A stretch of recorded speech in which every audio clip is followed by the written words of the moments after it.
Lee Turner, Leeturner. Okay, and then your position, please.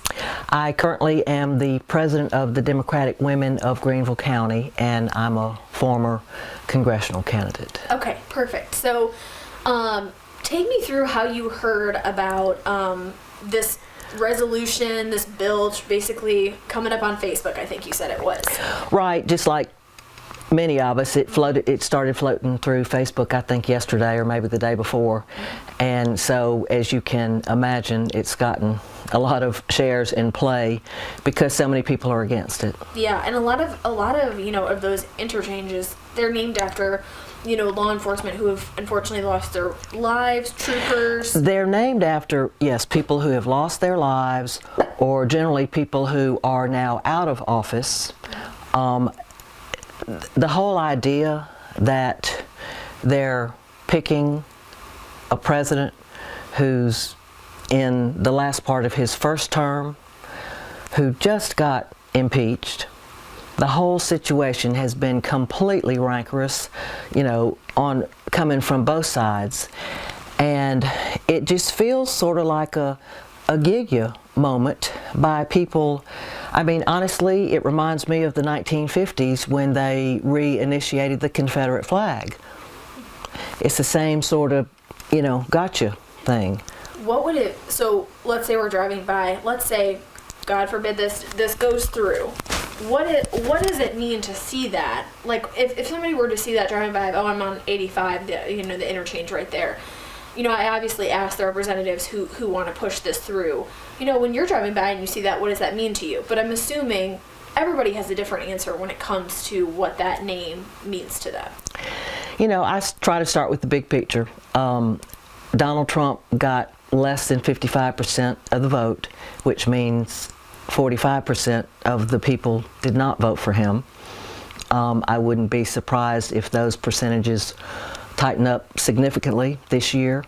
I just think it's in poor taste, and again, I go back to the Confederate flag, and I grew up with the Confederate flag. I was born in 1954, so that's about the time they changed it, and I'm mostly in Georgia. But once I understood the significance of it, it embarrassed me. My flag embarrassed me. So I went through the Georgia change, and then South Carolina took it down too. So this is the same sort of thing. I don't think Donald Trump is for all Americans.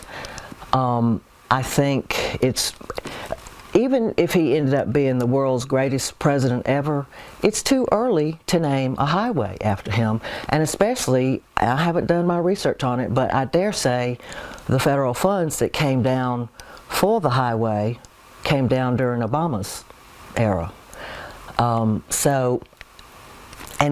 To me, people driving up and down 85, seeing it just puts a tag on us here. It's like, oh, and like I said, some people feel one way and other people feel the other way. But the people that feel the other way, they're going to say, oh, better not get off here. And I'm joking, but it's the way it feels. Yeah, no, that's true. That is actually kind of I just want to adjust this really fast.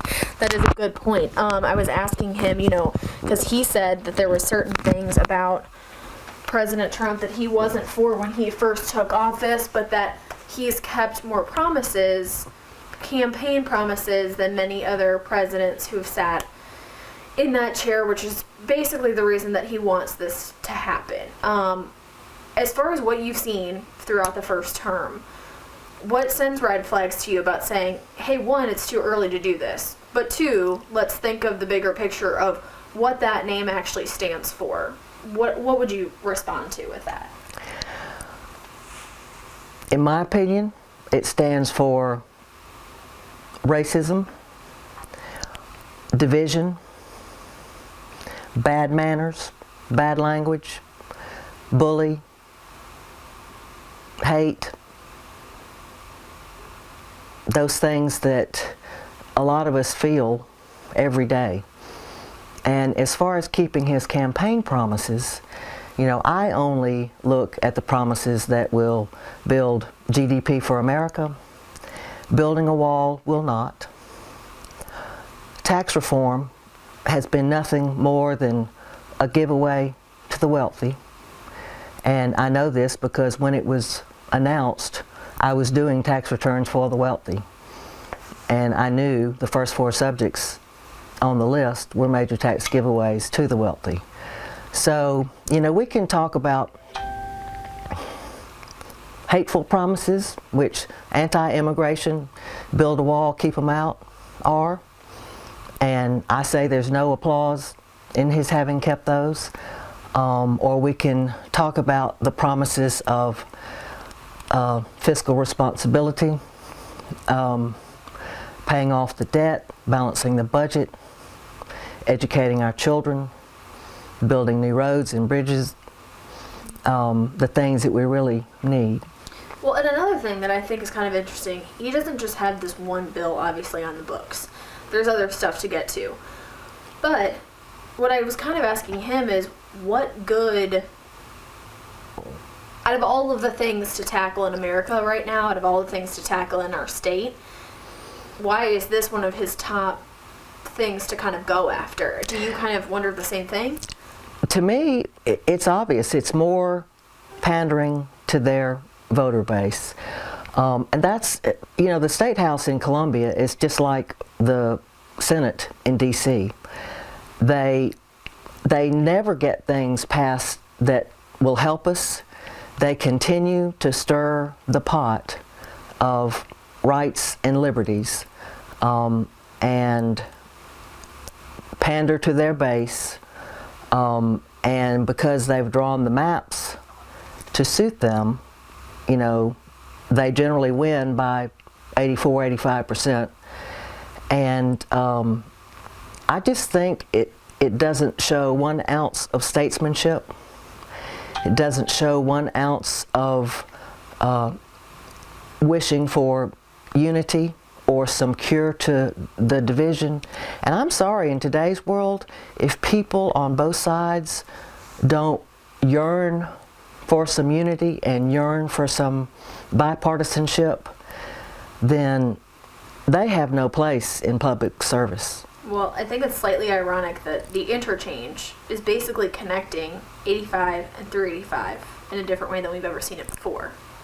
Yet what you're saying is that this president has divided Yes. when it comes to diversity, race. Yes. And that's a major point for you, it seems like. That's one of the, regardless if you're a Republican or Democrat, there are certain things that you look at with, everyone has their take on President Trump, and it seems like that's kind of that hits a chord with you with that. Well, when I got politically woke over tax reform, I knew people were too mad to talk to one another. So I started writing about, you know, no name calling, no rock hurling, you know, criticism is beyond easy, let's talk about solutions. And I talk about the sweet spot of mutual benefit. I've seen it in the world of business. Mutual benefit is the strongest glue you will ever see. Mutual benefit does not even need to be legislated to sustain itself. But then if you do legislate it, it's not likely to be overturned because there's mutual benefit on both sides. I tell people there's 2 sides to every story, and until you hear that other side, we can't talk about it. And you might not like that other side, and sometimes there's going to be some truth in that other side. So my whole thing is to listen long enough that we can find something to work with. I say I have 2 buckets. I have a bucket that builds GDP for America and a bucket that is luxury America can't afford. So I'm going to focus on this bucket. When I put it in the luxury bucket, it doesn't mean it's bad. It doesn't mean we won't do it. It just means if it's doable, we'll do it later because this is most important. So it's all about learning to talk to one another and hearing both sides of the story with an open, still mind, so you're really listening. And until you do that, we can't get anywhere. And we have a president who constantly throws gasoline on the fire. We have a state legislature which does the same thing. And it just ensures that we're never going to get anywhere. But when we find that sweet spot of mutual benefit by talking to one another, we will. I wanted to go back to time really fast when you said it's too early to put his name up there. That's really is the issue. That's the reason that it caught our attention, I guess, from a media standpoint, is the fact that you have a president who has been impeached, You have all within this the last couple of weeks. Right. So, but then you still have in South Carolina such I'm going to even call it a fan base, not even a support system, but a fan base who are, direct all of their attention to the president. So the fact that, I guess, how does that, because that's a major corridor from Atlanta to Charlotte. It's the biggest interchange between Atlanta and Charlotte. So what message would that send? Like, if that were to happen, what message would that send to people coming from those places? I think it puts a label on us that at least 45% of us do not want. And not only do we not want it, we'd be embarrassed by it. And I would dare say, when you consider you might have liberals coming from Atlanta and liberals coming from Charlotte, they might drive right past Greenville just because of the whole connotation of that name up there. Well, and regardless of your politics, of whether you're a Democrat or Republican or whatever, there's just the, what do you call it? Everyone has their opinion because it's so current and it's so fresh right now on the minds of Democrats and Republicans as far as what's going on in the political sphere right now. I'm trying to think. Is there anything that you really want to get across as far as, I mean, even from a political standpoint, saying by putting this name up there, by celebrating this name, or by, honoring him with this huge interchange, this is essentially what you're honoring because that is what he stands for. Any of those points that you want to hit on? Honestly, I would have to go back to the basics of, regardless of the name, it's too early. We should let history judge if he's been worthy performance-wise, which would be after his time in office. As we've talked earlier, normally it's someone who's served and died in the line of duty or at least is no longer with us. I just don't think there's anything appropriate or justifiable about it. Mm-hmm. And I think, again, it puts a label on me. I mean, it's almost, and luckily I won't, see it every day, but it's comparable to me having to put a Confederate flag in my yard. It's offensive to me and to a whole lot of other people too. People that look like me and people who don't look like me. And I just think it's not the time to do it. I mean, who the heck names a highway after a president who's just been impeached? Who does that? That's a good point. Anything else that you want to share about something that kind of has unnerved you throughout his first term? I know for a lot of people it was the ICE raids when it came to different families. I mean, numerous things. ISIS, when it came to that general. I mean, everyone has their moment where they kind of say, in this sphere of politics where they say, wait a second, what's going on? So what was it for you that, I mean, I don't think he got into office and you were automatically like, I don't know if this is the best choice. It's obviously been, you've judged his actions as things have played out. Well, frankly, I'm one of those, I worked for Turner Broadcasting and was at CNN when CNN went on the air in 1980. Oh, okay. So, very cool. I was part of the group that syndicated CNN all over the world. So I've been watching Rupert Murdoch since he was a journalist in Australia in the 1980s. Oh, that's so cool. Mm-hmm. Yeah. And also been watching the whole New York scene. Not ever imagining in a zillion years that Donald would be president, but I knew what kind of businessman he was, which is not a good one. He's lost more money than he's ever made. He's known throughout New York as, in the legal terms, I call it puffing the goods, making something better and bigger than it is. So I was, frankly, horrified when he got elected. But I'm the type that's like, okay, give him a chance. Let's see. My whole look on things is colored by the fact that I've had a 40-year business career. So it's all about the facts and figures to me. So I knew tax reform was going to be bad. When it was first written, it was predicated on a 4.5% GDP growth, which I knew that was not happening. By the time they finally settled it down, they said, oh, it's based on, it'll pay for itself at a 3.5% GDP rate. Well, I studied on the GDP rates, and I knew that that wasn't going to fly. And sure enough, in 2019, the growth rate was 2.3%, and it takes 3.5. So I'm horrified by his method of managing the company store. You know, the tax, and what happened with, he was able to use tax reform because the people who got the benefits put it in the stock market. So it raised the stock market. He's kept interest rates artificially low because he has a lot of debt, and one little uptick would hurt him. But by doing that, he's taken all the cushion out. It's so low, if the economy slows down now, there's no juice left. I liken it to the pedal on your car, the interest rates. You can accelerate or slow down, and we can still speed the economy. I mean, we can still slow the economy down by raising interest rates, but we can't if we have a little downturn. And he's hoping that the things he doesn't do, like not fill government spots when they get open, slashing all the EPA, shutting down the Consumer Protection Agency, will help him balance the budget, but it won't. So, and then you throw tariffs into the mix, and so we've just created a whole nother form of socialism in America by all of the farmer, not thinking of the word, subsidies that they get. And guess what? The small farmer is going out of business. So the ones getting the subsidies are the big, corporate farm, which are also Donald Trump's buddies. So the whole immigration thing, the ICE, the wall, all that horrified me too. But I knew if we don't get a handle on the budget, we're going to crash and burn. We got a sugar high going at best.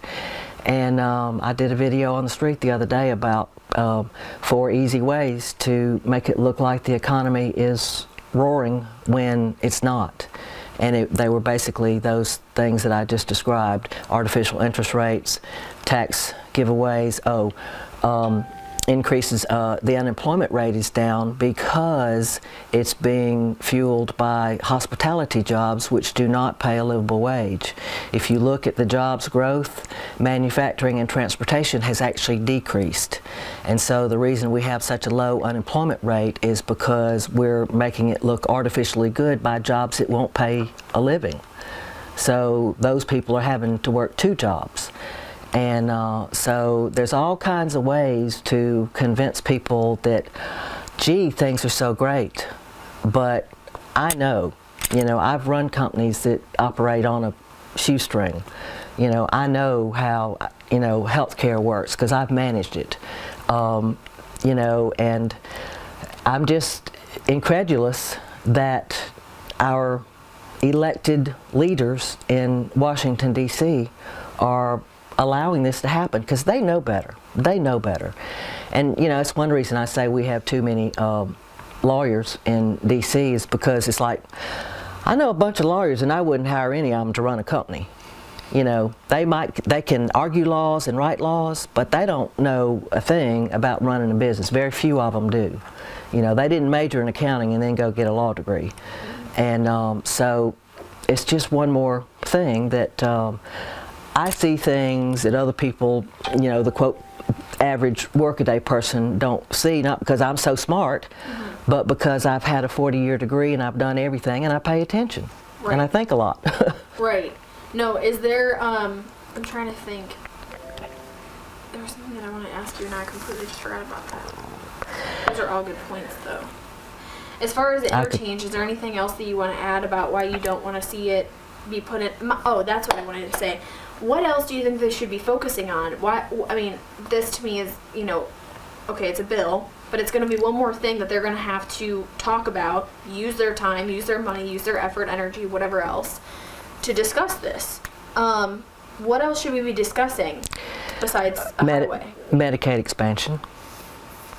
I think I saw the number the other day, there's 447,000 South Carolinians that do not have health care. It's another thing I learned when I was doing tax returns and Obamacare first came along. And I was doing this woman's tax return and she only made about, $12,000 a year, but that was the limit.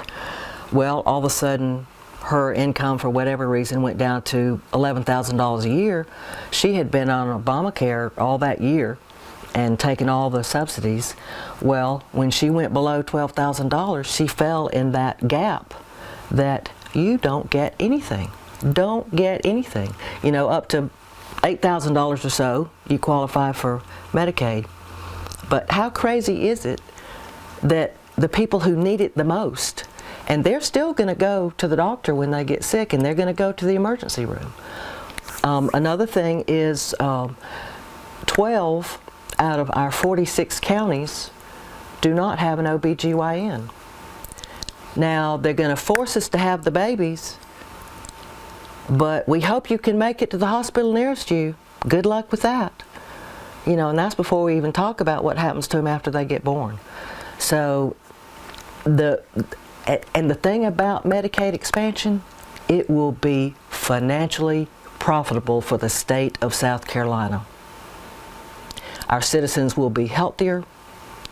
We'll have more hospitals. I think we've lost 4 or 5 rural hospitals of late. I don't know the exact number.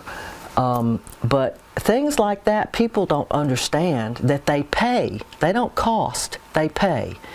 They build a stronger economy. We are healthier, both physically and fiscally. And because the powers that be want to have everybody think otherwise. Oh, we don't want to take any money from the federal government. Well, you're killing your citizens. You are killing your citizens, just so you can say you didn't take it. And now we've ended up with the 1.6 million or billion tax surplus. I say every time they say, but we didn't raise your taxes, that means you just got screwed. Yeah.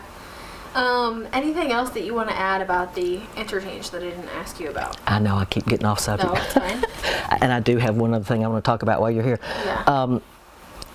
I just think there's so many other things that could really help South Carolina that we could be working on. Why initiate something that is going to be very controversial? And a lot of people are going to spend their time trying to fight it, or make it happen. A lot of people. And not to mention the wasted time in the legislature. So I just don't think there's one thing about it that is good. Some of it's really bad, and some of it's just a little bit bad. But it's all a negative. If we need to name something about after Donald Trump, let's wait. Let's let history do a little bit of work first.